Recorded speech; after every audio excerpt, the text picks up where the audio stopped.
Welcome students. Computer science का अब अगला जो पेपर आप लोगों का आ रहा है उसके लिए यकीनन आप लोगों ने एक भरपूर पूरा साल तैयारी की है। तो आखिरी वक्त पे किस तरह किस पैटर्न पे और किन टॉपिक्स को प्रिपेयर करना है उसके लिए वीडियो तैयार की गई है। अब इस वीडियो को जब बाकायदा टॉपिक्स के हवाले से स्टार्ट करने से पहले आपको सिर्फ की पॉइंट बता दें कि इस वीडियो के दो सेक्शन है। पहले सेक्शन में तो हम की टॉपिक्स आपसे सारे शेयर करेंगे और दूसरे सेक्शन में हमारे पास पेपर स्कीम और उसके अलावा मॉडल पेपर आपको इसी वीडियो में शेयर किया जाएगा। चैप्टर से स्टार्ट करते हैं। फर्स्ट चैप्टर में जो सबसे पहला टॉपिक अहम है वो कंप्यूटर जनरेशंस के हवाले से है।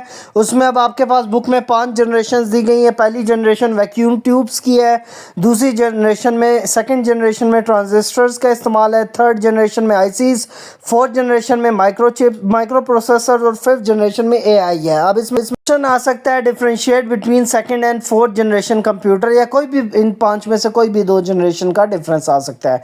नेक्स्ट वॉन न्यूमैन आर्किटेक्चर, बहुत ज़्यादा अहम लॉन्ग क्वेश्चन है, ज़रूर प्रैक्टिस करिएगा। इसके स्टेप्स में इनपुट आउटपुट का कॉन्सेप्ट, मेमोरी का कॉन्सेप्ट, सीयू और एएलयू जो आपके पास सेंट्रल यूनिट और अरिथमेटिक एंड लॉजिक यूनिट है, फिर स्टोर्ड प्रोग्राम कॉन्सेप्ट। क्वेश्चन आ सकता है explain the components of von Neumann architecture with diagram. Next आपके पास फर्स्ट चैप्टर से ही टॉपिक है प्रोग्राम लैंग्वेजेस का। 2 किस्म की है, हाई लेवल लैंग्वेज है और लो लेवल लैंग्वेज। इजी में हाई लेवल में आपके पास आ जाता है जैसे पाइथन और सी लैंग्वेज, और लो लेवल में मशीन और असेंबली लैंग्वेज आ जाता है। क्वेश्चन आ सकता है differentiate between high level and low level languages with examples. आपने उन्हें एग्जांपल्स के साथ एक्सप्लेन करना है। अगला टॉपिक हमारे पास नेटवर्क टाइप्स के वाले से है कि मोड्स ऑफ नेटवर्क कम्युनिकेशन को एक्सप्लेन करें, जिनमें लैन वैन और मैन तीनों जो असेंबली नेटवर्क्स हैं वो आ जाते हैं। फिर क्वेश्चन आ सकता है what is LAN, why it is different from वैन, या उसका कोई यूजेज पूछ लिया जाता है। फिर नेक्स्ट ओएसआई मॉडल एक बहुत ज़्यादा अहम क्वेश्चन है। इसमें 7 लेयर्स फिजिकल से लेकर एप्लीकेशन तक जो 7 लेयर है उन्हें तरतीब से तैयार करना है आपने।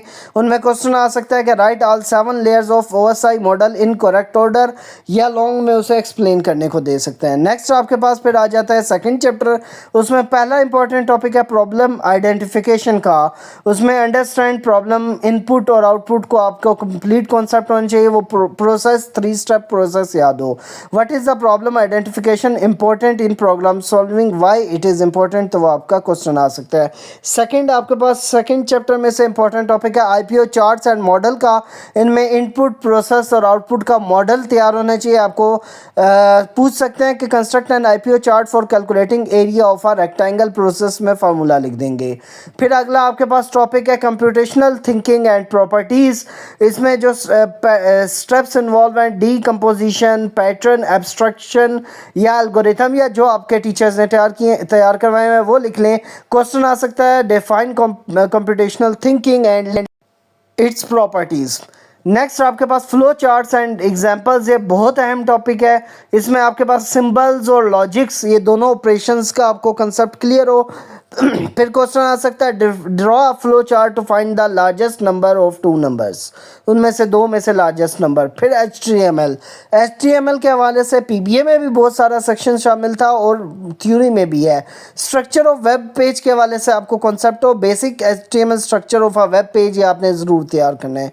फिर उसके बाद एचटीएमएल टैग्स आ जाते हैं जिनमें आपके पास P tag, H1 tag, BR tag. तो what are HTML tags, give 3 examples, तो उनके पर्पस और उनकी एग्जांपल्स आपने साथ देनी है। एचटीएमएल टैग्स का मकसद बताना है। फिर अगला थर्ड चैप्टर से ही question CSS and ways to use CSS, इसके हवाले से है। सबसे पहले स्टाइलिंग है, what is CSS, why it is used, तो इसमें स्टाइल इसका क्या है, इसका इस्तेमाल क्या है। नेक्स्ट इन लाइन, इंटरनल और एक्सटर्नल, ये टाइप्स आ जाती हैं। Differentiate between in line and external CSS, इनका डिफरेंस भी आपसे क्वेश्चन में पूछा जा सकता है। नेक्स्ट जावास्क्रिप्ट का क्वेश्चन आ जाता है कि डायनामिक बिहेवियर क्या है इसका, इसके हवाले से इसे एक्सप्लेन करें। What is JavaScript, why right one of its use, तो जावास्क्रिप्ट का बस बेसिक ज़रूर तैयार होना चाहिए। नेस्टेड लूप के हवाले से ऑपरेशंस बहुत ज़्यादा अहम है, ज़रूर तैयार करिएगा। नेस्टेड लूप में लूप इनसाइड अ लूप होता है, यानी एक आपने कंडीशन लगाई है उसके ऊपर दूसरी कंडीशन, वो मल्टीपल लेवल तक जाती है। क्वेश्चन आ सकता है define nested loop, give an example. और नेक्स्ट आपके पास अरेज के हवाले से क्वेश्चन आ जाता है। अभी थर्ड चैप्टर ही चल रहा है। इनमें स्टोर मल्टीपल वैल्यूज़ का इसका कॉन्सेप्ट आपको क्लियर हो। व्हाट इज़ एन अरे, व्हाई इट इज़ यूज्ड, ये क्वेश्चन आ सकता है। नेक्स्ट सिंटेक्स और लॉजिकल एरर्स के हवाले से इसका अरेज का कॉन्सेप्ट क्लियर होना चाहिए। इसके हवाले से क्वेश्चन पूछे जाते हैं। Find errors in code, mostly आपको एक probably a question comes in which you have to find error and remove them. दूसरा आता है find and correct errors in the given HTML या जावास्क्रिप्ट कोड। नेक्स्ट आपके पास फोर्थ चैप्टर पे हैं तो data types and data collection method आ जाता है। उनमें स्ट्रक्चर्ड और अनस्ट्रक्चर्ड डाटा टाइप्स का कॉन्सेप्ट क्लियर और differentiate between structure and unstructured data. दूसरा कॉन्सेप्ट है डाटा कलेक्शन मेथड्स, जो है सर्वे है, सेंसर्स है। तो name methods of data collection सवाल आ सकता है, या name any 3 methods of data collection, bound भी कर सकता है, या जितने भी ये मेथड्स आप बता दें। Next big data and its application. सबसे पहले ये बिग डाटा या लार्ज डाटा सेट्स के बारे में कॉन्सेप्ट हो। Define big data with an example उसकी देनी है। फिर बिजनेस और हेल्थ केयर में जो उसकी एप्लीकेशन है, write the applications in business या write to application of big data in health care या बिजनेस, कोई भी इनके हवाले से आपको सवाल ज़रूर पूछा जाता है। तो एप्लीकेशन ऑफ बिग डाटा ये बहुत ज़्यादा अहम कॉन्सेप्ट है। नेक्स्ट आपके पास मशीन लर्निंग के हवाले से फिफ्थ चैप्टर पे आ जाते हैं। तो सुपरवाइज्ड और अनसुपरवाइज्ड दो किस्म की जो मशीन लर्निंग है उनके दरमियान डिफरेंस आ सकता है, डिफरेंशिएट बिटवीन सुपरवाइज्ड या अनसुपरवाइज्ड लैंग्वेज।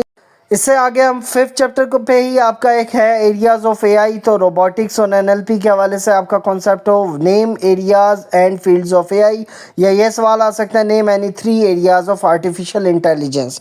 तो फील्ड्स आपको पता हो। फिफ्थ चैप्टर में ही नेक्स्ट आपका टॉपिक है cloud computing at its types. इसमें पब्लिक, प्राइवेट और हाइब्रिड, ये तीनों टाइप जो आपके कोर्स में तैयार करनी है। इनमें क्वेश्चन आ सकता है define cloud computing, what is name its types आ जाएगा साथ। नेक्स्ट आपके पास safe computer use, six chapter से ये सवाल, ये टॉपिक थोड़ा सा अहम है। इनमें सिक्योरिटी रूल्स और कंप्यूटिंग इनोवेशंस है कि write rules for safe use of software and hardware, या write any 3 rules for safe use of computer. Next malware, six chapter से ही एक मेलवेयर यानी वायरसेस के हवाले से क्वेश्चन है। ये सॉफ्टवेयर और उसके की कॉन्सेप्ट में उसमें वायरस, वॉर्म्स या ट्रोजन के बारे में है। तो define malware and explain 3 examples, उन्हें एक्सप्लेन करना आपने। फिर सिक्स चैप्टर से ही एक टॉपिक है इंटेलेक्चुअल प्रॉपर्टी का, कि कॉपीराइट्स और पेटेंट के हवाले से आपको क्या इन्फॉर्मेशन है, कि what is the intellectual property, why is it important. तो इसको आपने एक्सप्लेन करके बताना है क्यों इम्पोर्टेंट है। 7 चैप्टर से जो टॉपिक इंपॉर्टेंट है उनमें आपके theories and innovation, risk taking के हवाले से है, कि थ्योरीज ऑफ एंटरप्रेन्योरशिप के बारे में पूछा जा सकता है, बेसिक कॉन्सेप्ट जो है एंटरप्रेन्योरशिप के। तो उनमें क्वेश्चन आ सकता है define entrepreneurship and explain theories related to entrepreneurship, या एक और क्वेश्चन हो सकता है define entrepreneurship and mention its importance. अगर बात करें पेपर स्कीम की, तो कंप्यूटर के हवाले से ग्रेड 9 के जो पेपर स्कीम है उस पेपर को तकरीबन हमारे 8 हिस्सों में डिवाइड किया गया है, जिनमें से 7 के चैप्टर्स इंक्लूडेड हैं। उनमें पहला हिस्सा कंप्यूटर सिस्टम्स के हवाले से आपके पास आप चेक कर सकते हैं, तकरीबन 24 नंबर का पेपर है जो कि हाईएस्ट है, क्योंकि लेंथी चैप्टर है, MCQs भी काफ़ी हैं, शॉर्ट क्वेश्चन भी है और लॉन्ग के 1-2 पार्ट भी हैं। फिर उसके बाद नेक्स्ट बी डोमेन जो है कंप्यूटेशनल थिंकिंग और एल्गोरिदम चैप्टर से शॉर्ट क्वेश्चंस और MCQs हैं, लॉन्ग का 1 पार्ट है। फिर प्रोग्रामिंग फंडामेंटल से MCQs तो कम है, शॉर्ट और लॉन्ग के 2 पार्ट है। फिर डाटा एनालिसिस के हवाले से एक लॉन्ग का पार्ट है और बाकी 2-3 शॉर्ट है और 1 MCQs है। फिर applications of computer science chapter के हवाले से 1 MCQs, 2 शॉर्ट और 1 लॉन्ग का पार्ट है। और जो इम्पैक्ट्स ऑफ कंप्यूटिंग है उसमें शॉर्ट क्वेश्चंस और 2 MCQs और 1 लॉन्ग का पार्ट आ रहा है। और इसी तरह लास्ट में फिर आपके पास एंटरप्रेन्योरशिप से MCQs, शॉर्ट क्वेश्चंस शामिल है। अब इसमें आप चेक कर सकते हैं कि अगेन जो आपके पास इंपॉर्टेंट चैप्टर्स हैं वो पहले 5 चैप्टर्स को बहुत ज़्यादा फोकस करने हैं और पहले 6 चैप्टर से अराउंड आपके मैक्सिमम नंबर्स या मैक्सिमम क्वेश्चंस अटैम्प्ट हो जाते हैं। फिर इसी के हवाले से जो नीचे गाइडलाइंस हैं उसको आपने देख लेना है। शेयर्स या परसेंटेजेस किसके लिहाज से हैं, थोड़ा बहुत इसमें फ़र्क होता है, ज़्यादा नहीं होता। मॉडल पेपर की अगर बात करें तो कंप्यूटर के मॉडल पेपर में आपको पता है कि 13 नंबर MCQs के होते हैं और अबाउट 42 नंबर्स का लॉन्ग होता है, जो टोटल मिला के 55 नंबर का आपका ये पेपर बन जाता है। बाकी 20 मार्क्स 9 से 10 से डालें तो 40 मार्क्स का आपका PBA आ जाता है। तो इनमें से जो 13 मार्क्स के MCQs हैं, इन MCQs को यहाँ डिस्प्ले किया जा रहा है।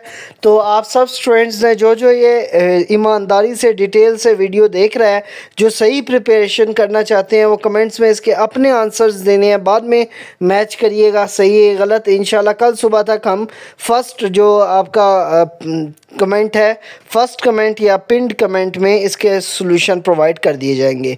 तो ये आपके पास मॉडल पेपर के क्वेश्चंस हैं, इन क्वेश्चंस को देख लें, इनको एक बार ख़ुद सॉल्व करें कि आप कितने क्वेश्चंस को सॉल्व कर पाते हैं। तो पहले पेज पे 8 MCQs हैं। इन 8 MCQs की बेशक स्क्रीनशॉट ले लें और उसके बाद फिर इन्हें आराम से सॉल्व करें। उसके बाद आगे चलें तो आपके पास बाकी MCQs आ जाते हैं, जिनमें ये बाकी 5 MCQs हैं, जो मिला के टोटल 13 MCQs बन जाते हैं। तो ये आपके पास MCQs वाला पोर्शन हो गया। फिर उसके बाद लॉन्ग क्वेश्चंस की तरफ आते हैं या सब्जेक्टिव पेपर की तरफ आएँ। ये आपके पास मॉडल पेपर है, इसकी भी बेशक स्क्रीनशॉट्स ले लें। जो अभी पीछे डिटेल्स टॉपिक्स दिए गए हैं, अगर आपने उन्हें अच्छी तरह तैयार किया है और ईमानदारी से तैयारी की है, तो उसके बाद आप आराम से इस पेपर को मैक्सिमम सॉल्व कर सकते हैं। इसमें आपके पास पूरा एक पेपर पैटर्न पे 42 मार्क्स का पेपर बना हुआ है ई शीट पे, जो आपको सॉल्व करना होगा। तो ये आपके पास उस पेपर का फर्स्ट पेज है, जिसमें अराउंड 7 शॉर्ट क्वेश्चंस आ रहे हैं। अब इसमें देखना ये है आपने, बल्कि 8 हैं, इनमें देखना ये है कि प्रोग्राम्स भी छोटे मोटे वो पूछ लेते हैं। तो इसलिए इस वक्त ऐसा कोई बात सोचना कि शॉर्ट क्वेश्चंस को बहुत लिमिटेड रखा जाए, ऑब्वियसली वो पूरा एक्सप्लेन किया जा सकता है, इतनी अवेलेबिलिटी होती है। सो आप स्क्रीनशॉट लेके अपने तौर पे इस क्वेश्चंस को ज़रूर अटेम्प्ट करें। पहले पेज पे 9 शॉर्ट क्वेश्चंस हो गए, बाकी 2 शॉर्ट क्वेश्चंस अगले पेज पे जुड़े हुए हैं।